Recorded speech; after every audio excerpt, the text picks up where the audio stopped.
Ayub kecewa terhadap sahabat-sahabatnya. Ayub 6 ayat 1-30. Lalu Ayub menjawab, hendaklah kiranya kekesalan hatiku ditimbang, dan kemalanganku ditaruh bersama-sama di atas neraca. Maka beratnya akan melebihi pasir di laut. Oleh sebab itu, tergesa-gesalah perkataanku. Karena anak panah dari Yang Maha Kuasa tertancap pada tubuhku, dan racunnya diisap oleh jiwaku. Kedahsyatan Allah seperti pasukan melawan aku. Meringkikkah keledai liar di tempat rumput muda, atau melenguhkah lembu dekat makanan? Dapatkah makanan tawar dimakan tanpa garam, atau apakah putih telur ada rasanya? Aku tidak sudi menjamahnya, semuanya itu makanan yang memualkan bagiku. Kiranya terkabul permintaanku, dan Allah memberi apa yang kuharapkan. Kiranya Allah berkenan meremukkan aku, kiranya Ia melepaskan tangannya dan menghabisi nyawaku. Itulah yang masih merupakan hiburan bagiku, bahkan aku akan melompat-lompat kegirangan di waktu kepedihan yang tak kenal belas kasihan, sebab aku tidak pernah menyangkal firman Yang Maha Kudus. Apakah kekuatanku sehingga aku sanggup bertahan, dan apakah masa depanku sehingga aku harus bersabar? Apakah kekuatanku seperti kekuatan batu? Apakah tubuhku dari tembaga? Bukankah tidak ada lagi pertolongan bagiku dan keselamatan jauh daripadaku? Siapa menahan kasih sayang terhadap sesamanya, melalaikan takut akan Yang Maha Kuasa? Saudara-saudaraku tidak dapat dipercaya seperti sungai, seperti dasar daripada sungai yang mengalir lenyap, yang keruh karena air beku, yang di dalamnya salju menjadi cair, yang surut pada musim kemarau, dan menjadi kering di tempatnya apabila kena panas. Berkeluk-keluk jalan arusnya, mengalir ke padang tandus, lalu lenyap. Kafilah dari Tema mengamat-amatinya, dan rombongan dari Sheba mengharapkannya. Tetapi mereka kecewa karena keyakinan mereka. Mereka tertipu setibanya di sana. Demikianlah kamu sekarang bagiku, seperti melihat yang dahsyat, takutlah kamu. Pernahkah aku berkata, berilah aku sesuatu, atau berilah aku uang suap dari hartamu, atau luputkan aku dari tangan musuh, atau tebuslah aku dari tangan orang lalim? Ajarilah aku, maka aku akan diam, dan tunjukkan kepadaku dalam hal apa aku tersesat. Alangkah kokohnya kata-kata yang jujur, tetapi apakah maksud celaan dari pihakmu itu? Apakah kamu bermaksud mencela perkataan? Apakah perkataan orang yang putus asa dianggap angin? Bahkan atas anak yatim kamu membuang undi, dan sahabatmu kamu perlakukan sebagai barang dagangan. Tetapi sekarang berpalinglah kepadaku, aku tidak akan berdusta di hadapanmu. Berbaliklah, janganlah terjadi kecurangan.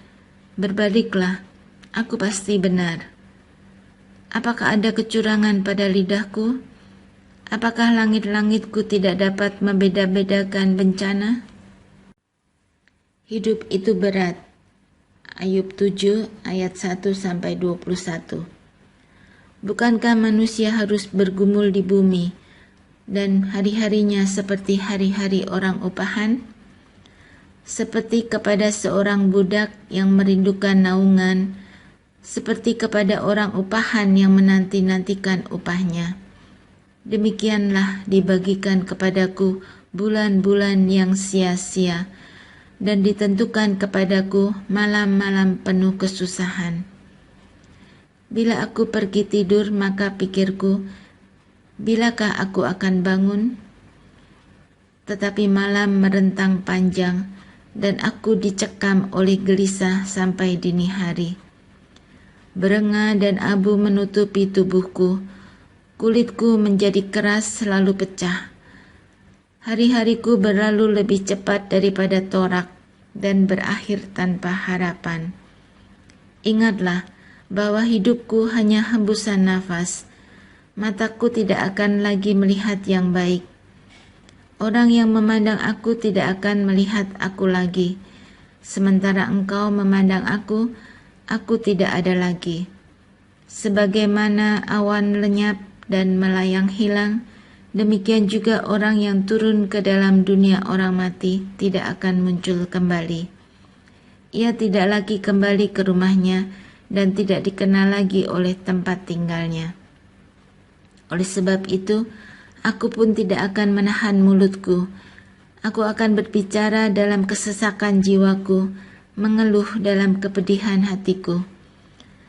Apakah aku ini laut atau naga, sehingga engkau menempatkan penjaga terhadap aku? Apabila aku berpikir, tempat tidurku akan memberi aku penghiburan, dan tempat pembaringanku akan meringankan keluh kesahku, maka engkau mengagetkan aku dengan impian dan mengejutkan aku dengan khayal, sehingga aku lebih suka dicekik dan mati daripada menanggung kesusahanku. Aku jemu, aku tidak mau hidup untuk selama-lamanya. Biarkanlah aku, karena hari-hariku hanya seperti hembusan nafas saja. Apakah gerangan manusia sehingga dia kau anggap agung dan kau perhatikan, dan kau datangi setiap pagi dan kau uji setiap saat? Bilakah engkau mengalihkan pandanganmu daripadaku dan membiarkan aku sehingga aku sempat menelan ludahku? Kalau aku berbuat dosa, apakah yang telah kulakukan terhadap engkau, ya penjaga manusia? Mengapa engkau menjadikan aku sasaranmu sehingga aku menjadi beban bagi diriku? Dan mengapa engkau tidak mengampuni pelanggaranku dan tidak menghapuskan kesalahanku? Karena sekarang aku terbaring dalam debu, lalu engkau akan mencari aku, tetapi aku tidak akan ada lagi. Bildad membela keadilan hukuman Allah. Ayub 8 ayat 1-22. Maka berbicaralah Bildad orang Suah.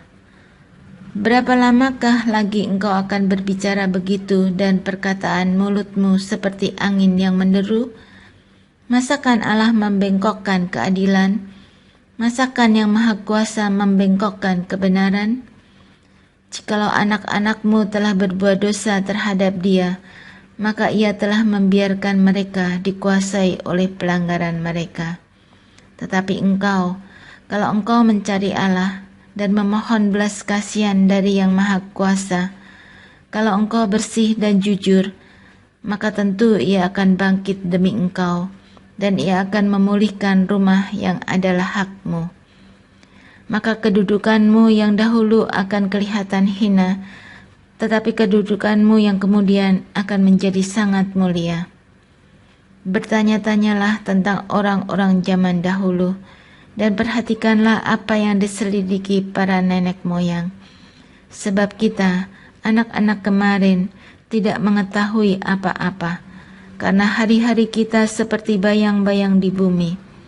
Bukankah mereka yang harus mengajari engkau dan yang harus berbicara kepadamu dan melahirkan kata-kata dari akal budi mereka?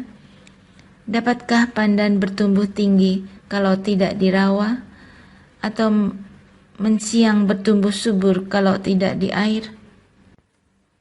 Sementara dalam pertumbuhan, sebelum waktunya disabit, layulah dia lebih dahulu daripada rumput lain. Demikianlah pengalaman semua orang yang melupakan Allah. Maka lenyaplah harapan orang fasik, yang andalanya seperti benang laba-laba, kepercayaannya seperti sarang laba-laba. Ia bersandar pada rumahnya, tetapi rumahnya itu tidak tetap tegak. Ia menjadikannya tempat berpegang, tetapi rumah itu tidak tahan. Ia seperti tumbuh-tumbuhan yang masih segar di panas matahari. Sulurnya menjulur di seluruh taman. Akar-akarnya membelit timbunan batu, menyusup ke dalam sela-sela batu itu. Tetapi bila ia dicabut dari tempatnya, maka tempatnya itu tidak mengakuinya lagi. Katanya, "Belum pernah aku melihat engkau." Demikianlah kesukaan hidupnya, dan tumbuh-tumbuhan lain timbul dari tanah. Ketahuilah, Allah tidak menolak orang yang saleh, dan Ia tidak memegang tangan orang yang berbuat jahat. Ia masih akan membuat mulutmu tertawa dan bibirmu bersorak-sorak.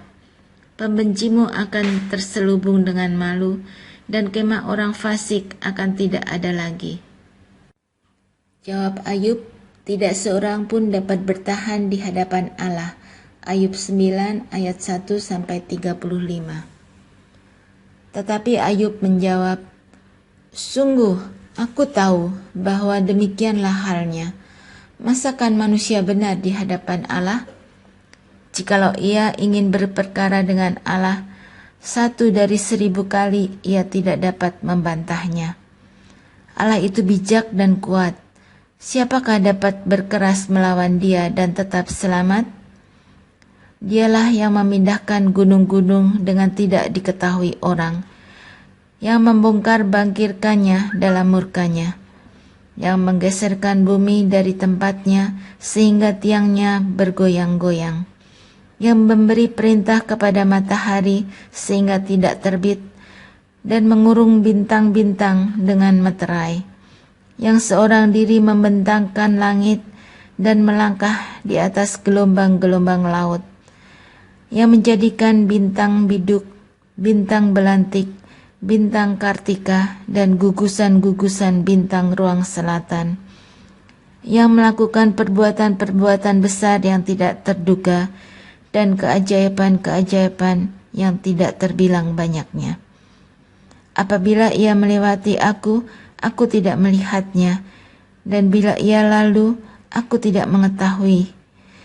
Apabila ia merampas, siapa akan menghalanginya? Siapa akan menegurnya apa yang kau lakukan? Allah tidak menahani murkanya.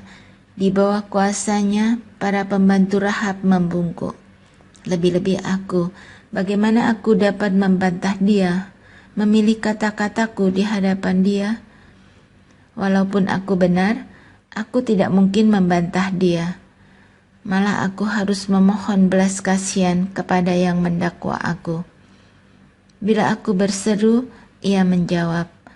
Aku tidak dapat percaya bahwa ia sudi mendengarkan suaraku. Dialah yang meremukkan aku dalam angin ribut, yang memperbanyak lukaku dengan tidak semena-mena, yang tidak membiarkan aku bernafas, tetapi mengenyangkan aku dengan kepahitan. Jika mengenai kekuatan tenaga, dialah yang mempunyai. Jika mengenai keadilan, siapa dapat menggugat dia? Sekalipun aku benar, mulutku sendiri akan menyatakan aku tidak benar. Sekalipun aku tidak bersalah, ia akan menyatakan aku bersalah. Aku tidak bersalah, aku tidak pedulikan diriku, aku tidak hiraukan hidupku. Semuanya itu sama saja. Itulah sebabnya aku berkata, yang tidak bersalah dan yang bersalah, kedua-duanya dibinasakannya. Bila cemetinya membunuh dengan tiba-tiba, ia mengolok-olok keputusasaan orang-orang yang tidak bersalah.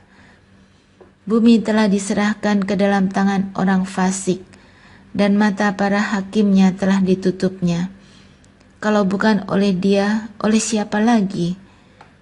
Hari-hariku berlalu lebih cepat daripada seorang pelari, lenyap tanpa melihat bahagia.